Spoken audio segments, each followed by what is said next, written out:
Salut, c'est Yann, j'espère que tu vas bien. Alors aujourd'hui, on va voir 10 erreurs fatales dans le business en ligne. Ça va t'intéresser que tu sois coach, consultant, formateur, freelance, bref, à partir du moment où tu veux développer ton activité grâce à Internet, il y a tout un tas d'erreurs à absolument éviter au risque de ralentir le développement de ton business, voire carrément de le tuer.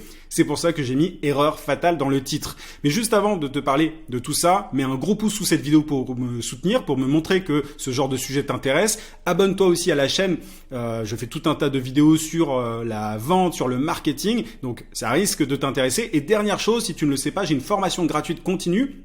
Et en t'inscrivant, tu vas recevoir chaque matin à 9h un email dans lequel je partage avec toi un conseil, une astuce, une méthode pour trouver plus de clients et pour facturer ces services à prix d'or. Le lien est en description. Tu peux aussi cliquer sur le i et mon meilleur contenu est dans cette formation gratuite continue. J'envoie un email tous les jours, donc je suis beaucoup plus actif que sur YouTube. Donc inscris-toi si tu es motivé. Tu as le lien encore une fois en description. Ceci étant dit, quelles sont les 10 erreurs dont je voulais te parler? Alors la première, c'est le fait d'attendre le bon moment pour se lancer et le fait de chercher l'idée parfaite. Alors qu'on soit clair, le bon moment n'existe pas. Tu vois, le bon moment, c'est celui que toi tu détermines. C'est à toi de choisir le bon moment. Il n'y a pas un moment où tu vas avoir les planètes qui seront alignées et où tu te diras ok, c'est le bon jour pour me lancer. Tu auras toujours un truc à faire. Il y a certaines personnes qui attendent de terminer leur CDD, de quitter leur CDI, qui attendent quelques mois après avoir acheté, je sais pas, une maison ou un appartement. En gros, il y a toujours un truc et du coup, ils repoussent. Certaines excuses entre guillemets sont plus légitimes que d'autres, mais très souvent elles sont bidons, on va pas se mentir, et du coup il y a plein de gens qui ne se lancent jamais parce qu'ils se disent que c'est pas le bon moment. Voilà.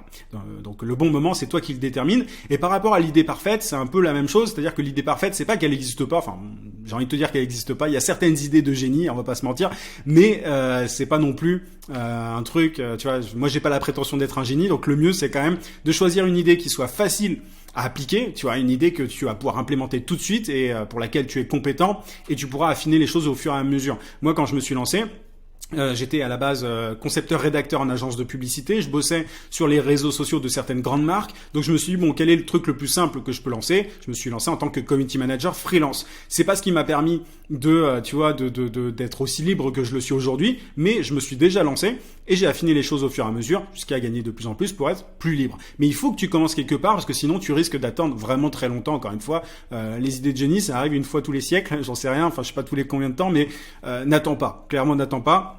Il y a, tu vois, tout un tas de vidéos sur X idées sur YouTube, X idées de business rentable, etc. Alors c'est bien de regarder ce genre de vidéos pour s'inspirer, mais il y a un moment, il faut passer à l'action, il faut choisir une idée, pour laquelle encore une fois, t'es compétent, que tu peux mettre en place dès le lendemain, et au fur et à mesure, t'affineras de toute façon. C'est pas grave si c'est pas génial, c'est pas parfait, si c'est pas un truc qui va te faire gagner des millions tout de suite.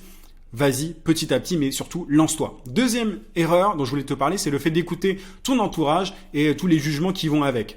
Surtout si t'as pas une famille d'entrepreneurs, tu vois, tu vas avoir des personnes autour de toi qui vont avoir peur en fait, simplement, qui vont te dire te lance pas, c'est dangereux, t'auras pas la retraite, etc. Enfin tous les trucs, tu sais, qui reviennent dans la bouche des salariés. C'est comme ça, c'est pas une mauvaise chose. C'est-à-dire que c'est normal que les gens aient peur, soient assez conservateurs dans leur approche. Mais si toi t'as une âme d'entrepreneur, il faut pas que tu te laisses plomber en fait par la mentalité dominante, parce que sinon tu te lanceras jamais. Moi, quand j'ai lancé mon activité en ligne, que j'ai commencé à faire des vidéos notamment sur YouTube, les gens comprenaient pas forcément la démarche. Ils me disaient il y avait quelqu'un qui m'avait dit tu te prends pour Norman, etc. Moi, ça me faisait rigoler parce que je savais que le but n'était pas du tout de devenir youtubeur ou de concurrencer les youtubeurs du divertissement. Je savais que l'intérêt c'était de me constituer une audience et j'ai publié du contenu longtemps quand les gens se disaient mais qu'est-ce qu'il fait, etc. Et ça a fonctionné par la suite. Donc fais abstraction de ce qu'on te dit, sinon, surtout si tu es sensible au regard des autres, sinon tu vas pas t'en sortir. Troisième erreur, c'est pas vraiment une erreur, c'est plus en fait c'est un syndrome, c'est le syndrome de l'objet brillant. C'est le fait en fait de changer de stratégie sans arrêt et c'est contre-productif. Je te donne un exemple, il y a des gens qui vont consommer tout un tas de contenu, qui vont se dire la bonne façon de faire pour trouver des clients par exemple, c'est ça, c'est de créer un groupe Facebook. Ensuite, ils vont entendre à côté qu'il faut faire de la publicité. Donc, ils vont commencer à faire de la publicité. Ensuite, ils vont se dire, ça marche pas au bout de quelques jours. Ils vont changer de stratégie. Ils vont commencer à créer du contenu. Ensuite, ils vont se décourager. Ils vont entendre quelqu'un d'autre leur dire, il y a telle nouvelle technique pour pour trouver des clients, je sais pas, via tel outil, et ils vont essayer. Et en fait, ils changent constamment de stratégie, de technique, de méthode, et du coup, ils avancent pas. Ça, c'est une grosse erreur dans le business en ligne, et c'est extrêmement courant parce qu'on te présente sans arrêt des nouvelles méthodes, des nouvelles techniques, et le mieux, c'est de choisir une bonne méthode, forcément, et de l'appliquer jour après jour, et c'est comme ça que tu feras des progrès. C'est pas en changeant constamment, et tu vois, on est toujours attiré par la nouveauté, et ça, les marketeurs comme moi, voilà, tout le monde, enfin, on le sait très bien, si tu veux. Et du coup, il y en a qui jouent là-dessus. Et c'est pas un truc que je considère comme étant très éthique, mais chacun son truc. Moi, je transmets en fait une méthodologie, voilà, à tout le monde, et je les aide. J'aide mes clients à appliquer au fur et à mesure, enfin jour après jour. Je dis pas ah tiens, telle nouvelle technique maintenant est meilleure, puis le lendemain une nouvelle, etc. Enfin ça vraiment, on s'en sort pas. Et donc il faut vraiment faire très attention aux gens aussi, notamment que tu suis sur Internet, parce que s'ils changent de méthode tous les mois, c'est qu'il y a un petit problème. Donc attention au syndrome de l'objet brillant, c'est vraiment quelque chose qui peut te ralentir. Quatrième erreur, c'est le fait d'être obsédé par la finalité, qui est l'argent en fait, tout simplement. Si tu es obsédé par le fait juste de gagner plus d'argent et que tu n'apprécies pas le chemin entrepreneurial, l'aventure entrepreneuriale, tu vas pas durer longtemps. C'est-à-dire que si tu penses juste à, je sais pas, gagner par exemple 10 000 euros par mois, le problème c'est que tu vas te fatiguer, t'épuiser, tu vas faire un burn-out, tu vas t'ennuyer aussi avant d'atteindre ça. L'argent ne peut pas être la seule motivation. Il faut apprécier le chemin. Et alors ça peut paraître un peu bizarre dit comme ça, mais quand on est entrepreneur, on est un peu maso, on aime bien, tu vois, tout ce qui se passe en fait entre le point A et le point B. C'est quelque chose qu'on apprend à apprécier. Alors au départ, c'est normal forcément, t'as envie de gagner plus, d'être plus libre, etc. C'est normal d'avoir cette vision-là, mais au fur et à mesure que tu fais les choses, il faut aussi apprendre à les apprécier, et c'est comme ça que tu vas pouvoir durer, que tu vas vraiment pouvoir perdurer. Ceux qui ne durent pas, ce sont ceux qui vont juste se lancer pour gagner plus d'argent. C'est pas comme ça que ça marche. Je veux dire, c'est des personnes que tu retrouves pas quelques années après. Donc, creuse un sujet, un domaine, et apprends à l'apprécier. Et si tu n'aimes pas, il faut changer. Change pas tout de suite, tu vois, dès le lendemain. Sois pas victime du syndrome de l'objet brillant. Mais en tout cas, un business solide, c'est un business que tu aimes faire tourner. Et ça, c'est vraiment important de le comprendre. Donc, ne sois pas obsédé par la finalité, qui est l'argent, mais apprécie le chemin. Cinquième erreur, c'est le fait de manquer de patience. Faut savoir un truc, c'est que malgré ce qu'on te dit, les choses prennent du temps. Peu importe la technique magique de tel gourou du marketing, tout prend du temps en fait. Même tu vois, même si tu fais de la publicité, même si si tu prospectes, tu vois, pour trouver des clients pour ton offre de coaching par exemple, si tu crées du contenu pour vendre de la formation, en fait tout ça prend du temps. Tu vois, autant il faut pas attendre 10 ans le bon moment pour se lancer, autant une fois que tu es lancé, il faut être patient et ne pas changer constamment de stratégie comme je te le disais, mais il faut être patient et appliquer au jour. Vraiment jour après jour, et c'est en fait c'est le principe de l'effet cumulé. C'est plein de petits efforts quotidiens qui vont te permettre d'atteindre ton objectif. Mais sois patient, ne te décourage pas au bout de quelques jours après avoir testé une méthode. Il faut vraiment que tu continues sur plusieurs semaines, sur quelques mois. Moi, j'ai tout un tas de personnes qui viennent me dire ah mais j'ai essayé ça et ils ont à peine essayé parfois et ça marche pas. J'aimerais bien faire autre chose. C'est pas, enfin, tu vois, ça va un peu de pair avec le syndrome de l'objet brillant. Attention à ça. C'est vraiment toxique pour ton business. Sixième erreur, si je me trompe pas, c'est le syndrome de l'imposteur. Alors, c'est un autre syndrome.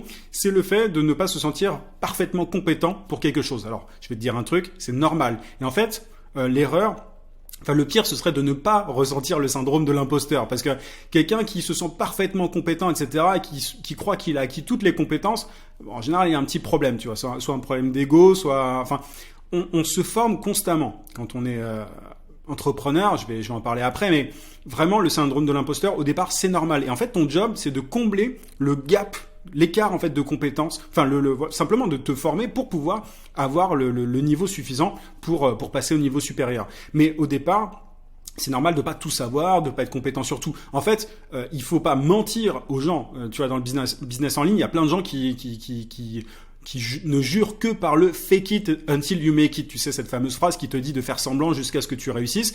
Alors, il y a des limites à ça. C'est-à-dire que si tu mens aux gens en leur disant je sais faire ça, tu vois, je peux vous aider à ça, et en fait t'es pas compétent pour ça, ça s'appelle de l'escroquerie, de l'arnaque, t'appelles ça comme tu veux, mais ça c'est pas une bonne idée. Mais par contre, tu peux aider des gens sur des points très précis en leur disant voilà, je suis pas parfaitement Enfin, c'est la première fois que je fais ça, ou tu peux faire des tests aussi avec certains clients, mais ne mens pas en fait simplement à ton audience, aux gens qui te font confiance. Et enfin, il faut simplement que tu sois vraiment transparent par rapport à ça. Mais c'est normal de pas être parfaitement compétent, et c'est en faisant qu'on apprend. Donc voilà, ça c'est si tu attends encore une fois d'être parfaitement compétent dans un domaine pour te lancer. Tu vas attendre 10 ans et en même temps, faut pas mentir aux gens. Il y a un équilibre à trouver qui est pas forcément évident, mais c'est vraiment essentiel si tu veux avoir un business en ligne à succès. Septième erreur, c'est le fait de ne pas être organisé et de ne pas savoir prioriser les choses. C'est super important en fait, et encore une fois, le succès d'un business, c'est le fruit de petits efforts quotidiens. Et tu vois, l'idée c'est vraiment en fait, il faut que tu te dises quelle est l'action dans mon business qui me permet d'accélérer son développement. Quelles sont les actions les plus importantes, et fais ces actions dès le début de ta journée. Ce sont les premières choses que tu dois faire. Mais ne te noie pas dans des trucs qui sont inutiles. Tu vois, il y a plein de gens qui vont passer 10 heures sur, je sais pas, leur joli logo par exemple, ou alors sur une jolie bannière, enfin une jolie miniature sur YouTube. Moi, quand je me suis lancé, notamment sur YouTube, j'ai fait des vidéos, tu vois, enfin un peu comme je continue à le faire d'ailleurs. Là, il n'y a pas de montage dans mes vidéos. Je fais une vidéo comme ça, elle est pas parfaite, mais c'est pas grave. Tu vois, je me suis dit bon, qu'est-ce qui va avoir le plus d'impact dans mon business? C'est le fait de faire des vidéos. Je vais pas m'emmerder à faire du montage, etc. C'est largement compréhensible et c'est très bien comme ça. Donc je vais faire ça. Et j'ai fait beaucoup de vidéos. Et j'ai pratiquement fait que ça. Je me suis pas embêté sur des petites tâches inutiles, genre faire des super montages, faire de jolis petits, enfin faire de jolies miniatures, etc. Il y a des choses qui sont inutiles dans ton business qui vont pas te permettre d'avancer. Donc il faut que tu priorises celles qui sont les trucs les plus importants et que tu sois organisé. Il faut que tu aies des blocs de temps en fait dans ton agenda pour savoir qu'est-ce que tu fais à quelle heure. Et c'est en étant organisé que tu vas encore une fois pouvoir avancer. Si tu as un bon emploi du temps, tu peux avoir un business à succès, alors, à condition évidemment d'appliquer la bonne méthode. Mais l'erreur, c'est vraiment de partir dans tous les sens tout le temps et de pas être organisé, de pas prioriser, de faire les choses un petit peu au mauvais moment. Tu vois, par exemple, je connais des gens qui vont prospecter seulement une fois de temps en temps de nouveaux clients quand ils en ressentent le besoin. Il faut que tu sois ultra cadré, organisé pour avancer. Ça, c'est un truc que personne ne dit sur Internet, et pourtant, moi, je peux te le garantir, c'est l'une des grosses clés du succès. Et c'est en étant organisé, en faisant plein quelques petites choses au quotidien que tu vas pouvoir voir les résultats. Huitième erreur, c'est le fait d'être auto-centré et de ne pas faire preuve d'empathie. En fait, plus tu aideras les gens à régler leurs problèmes sur Internet, et de manière générale d'ailleurs, plus tu gagneras. En fait, il faut te dire que moi, je vois pas mal de personnes qui me disent « Ouais, moi je veux faire ça, je veux faire ça, je veux le machin ». En fait, quand on est entrepreneur, on est au service de notre audience, de nos clients. Et ce qu'on veut, nous, évidemment, c'est important, il faut qu'on soit aligné, etc., pour pouvoir avoir une activité qui fonctionne, mais ce sont nos clients et notre audience qui passent d'abord. Il faut donc se mettre à leur place, comprendre leurs problèmes, comprendre leurs problématiques, leurs aspirations à eux. C'est aussi comme ça, d'ailleurs, tu vois, petit aparté, mais c'est comme ça notamment que tu vas réussir à vendre, en fait, ce que tu as proposé, tes produits, tes services. Donc, il faut que tu te décentres un petit peu, tu vois, et que tu sortes de cette logique de je veux faire ça, je veux tel business, je veux vendre ça. Que veulent les gens? En fait, c'est plutôt cette question qu'il faut poser.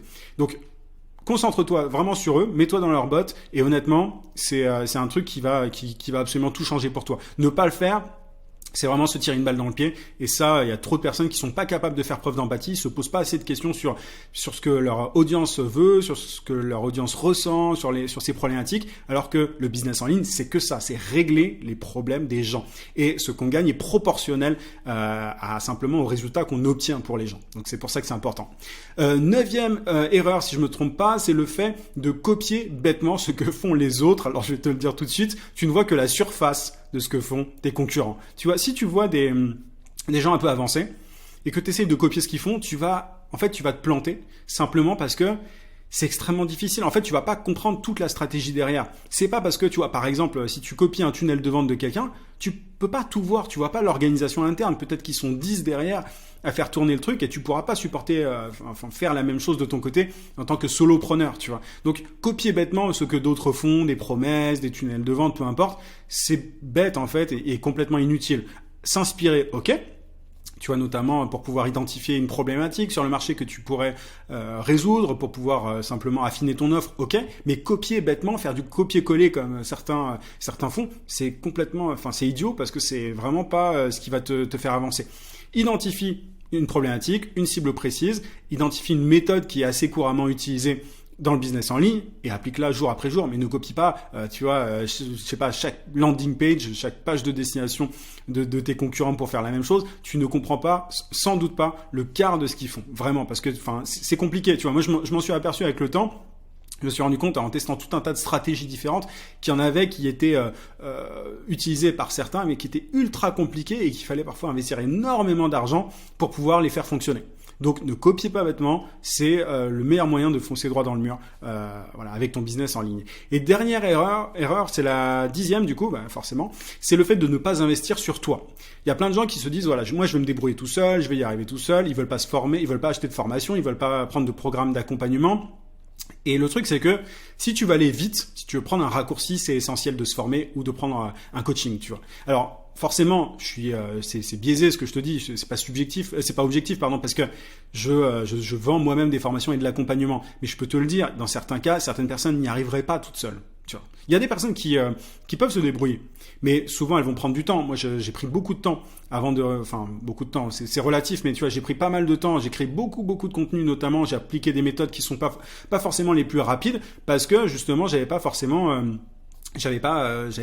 assez investi sur moi au départ et du coup je l'ai payé en temps. Si tu veux aller vite, le mieux c'est de se former et de se faire accompagner par quelqu'un qui notamment est déjà passé par là, a plus de succès que toi et peut te faire gagner, simplement te montrer un raccourci. Donc investis sur toi, c'est forcément faut mettre la main à la poche, mais c'est de l'argent que tu gagneras 100 fois derrière parce que tu vas gagner énormément de temps. Donc voilà les 10 erreurs fatales dont je voulais te parler. Tu vois, elles sont si tu arrives à toutes les éviter, tu iras vraiment beaucoup plus vite dans ton business en ligne. J'espère que ça t'a plu. Encore une fois, je te rappelle que j'ai ma formation gratuite continue en description. À toi de cliquer dessus pour t'inscrire si tu fais partie des plus motivés qui ont regardé la vidéo jusqu'au bout ou alors tu cliques sur le i. Je te souhaite plein de succès et je te dis à très très vite. À plus.